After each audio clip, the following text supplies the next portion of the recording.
그러니까 무언가 사업을 진행할 때는 최고로 안 됐을 때, 망했을 때 대처를 어떻게 할 거냐랑 잘 됐을 때는 내가 그 돈을 수용을 어떻게 하고 어떻게 뭐 재무 설계든 투자든 운용을 어떻게 할 건지를 생각해야 되는데, 대부분의 빡대가리들은 안 됐을 때는 생각을 안 해요. 그게 긍정적이라고 착각을 해. 그래서 잘 돼야겠지, 나는 잘 될 거야, 열심히 해야지, 운영하다 보면 다 되겠지. 왜냐, 내 주위도 친구도 멍청한 애도 어리버리한 애들도 다 굴러가더라, 이렇게 생각을 하니까 되는 거거든요.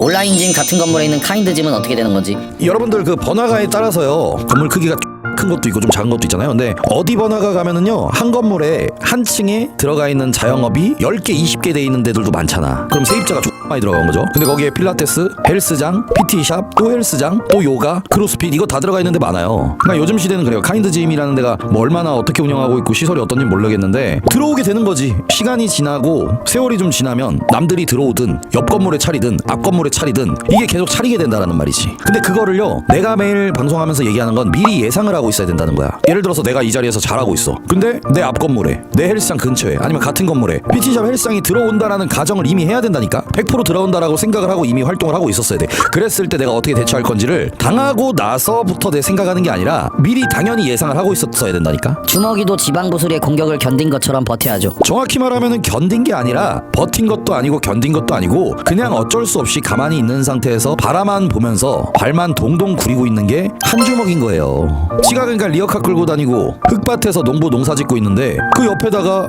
건물이 들어오고 도시 읍내 갑자기 빌딩이 세워지고 있어. 그럼 그걸 보고 멀뚱멀뚱 보면서 어떻게 해요? 그냥 먼 산 보듯이 쳐다만 보고 있는 것 뿐이야.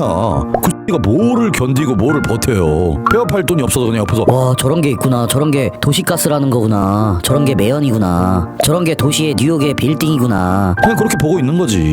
하여튼 그래가지고 그냥 정석적인 게 어떤 사거리에 번화가에 헬스장이 하나 있었다. 그래서 만약에 그 헬스장이 장사가 조금 돼요. 막 엄청 대박 난 것도 아니야. 그냥 어느 정도 돼. 그러면 그 헬스장을 둘러싸는 걸로 4-5개 헬스장하고 PT샵이 일단은 1-2년 안에 들어와요. 아니 길게도 아니야. 1-2년. 근데 그래도 다 먹고 살지. 그러면 3-4년 5년 안에 2-3개가 또 들어와요. 근데 나머지 늦게 들어오는 2-3개 때는 그거 모두를 점령하려고 시설이랑 기구 투자가 개쩔게 들어오죠. 돈 투자가. 뭐 당연히 늦게 차렸으니까 더 깨끗하고 청결하고 사이즈나 규모도 큰데, 그러니까 그러다가 인구수는 줄어들었는데 이 지경까지 온 게 지금 한국 헬스예요. 그래서 지금 그들의 잘못은 아닌데도 진짜 유명한 네임드 보디빌더들 있죠. 되게 유명한 막 인스타나 뭐 유튜브나 팔로우나 구독자도 높은 애들, 그런 애들 지금 다 폐업했어요. 줄줄이. 여러분들한테 그게 자랑이 아니다 보니까 대대적으로 홍보를 안 해서 그렇지 지금 다 폐업했어요. 막 헬스장 3개 5개 있는 애들 5개 3개 다 접었어요. 그것도 그냥 접어요? 폐업하는데 돈 많이 들어요. 폐업하면은 기구를 빼야 되는데 그 기구 값을 다 받으려면 오래 걸리잖아. 제값을 받으려면 헐값에 쫙 다 넘기고, 그 다음에 철거해야 되지. 철거 비용 많이 들어요. 그리고 그거 버리는데 돈 들지.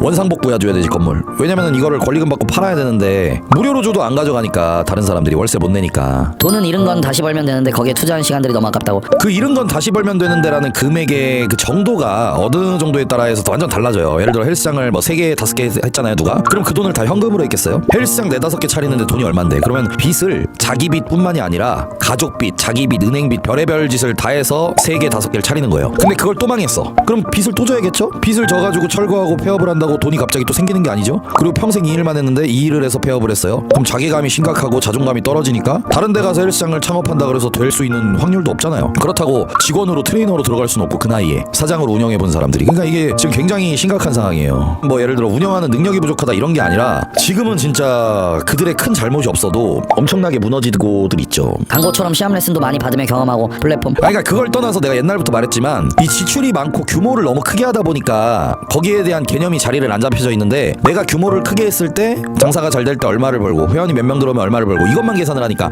안 됐을 때를 생각을 좀 해야지. 그러니까 무언가 사업을 진행할 때는 최고로 안 됐을 때, 망했을 때 대처를 어떻게 할 거냐랑 잘 됐을 때는 내가 그 돈을 수용을 어떻게 하고 어떻게 뭐 재무 설계든 투자든 운용을 어떻게 할 건지를 생각해야 되는데, 대부분의 빡대가리들은 안 됐을 때는 생각을 안 해요. 그게 긍정적이라고 착각을 해. 그래서 잘 돼야겠지, 나는 잘 될 거야, 열심히 해야지, 운영하다 보면 다 되겠지. 왜냐, 내 주위도 친구도 멍청한 애도 어리버리한 애들도 다 굴러가더라, 이렇게 생각을 하니까 되는 거거든요. 아는 동생이 헬스장하는데 작년 순수익 5억 벌었는데 3억 대출 더 받고 8억으로 다시 리모델링 했습니다. 빚만 늘어난다고 하더라고요. 그러니까 저런 일이 예를 들어서 여러분들 뭐 코인으로 주식으로 뭐 10억 벌었다 5억 벌었다 이런 얘기가 많이 들려요. 남의 돈은, 그러니까 우리 주인은 아니더라도 뭐 헛소문이든 진짜든 그런 소리가 들리지. 근데 조금만 더 있어보면 어떠냐면은 5억을 벌었대 10억을 벌었대. 근데 그걸 아직 안 뺀 거지. 그러다가 2억을 잃었대. 왜냐, 마이너스 치거든. 그러니까 잠깐 단타로 1년 2년 돈을 가지고 있다고 그게 번 게 아니고 조금만 더 기다려보라니까. 된다니까. 빚쟁이가 되는데 갖고 있는 돈 번 돈이라고 착각한 거 다 까먹고 거기서 지가 돈을 빌리고 사채를 써가지고 빚쟁이가 돼가지고 중야사냐 하고 있다니까. 그게 대부분의 일이에요.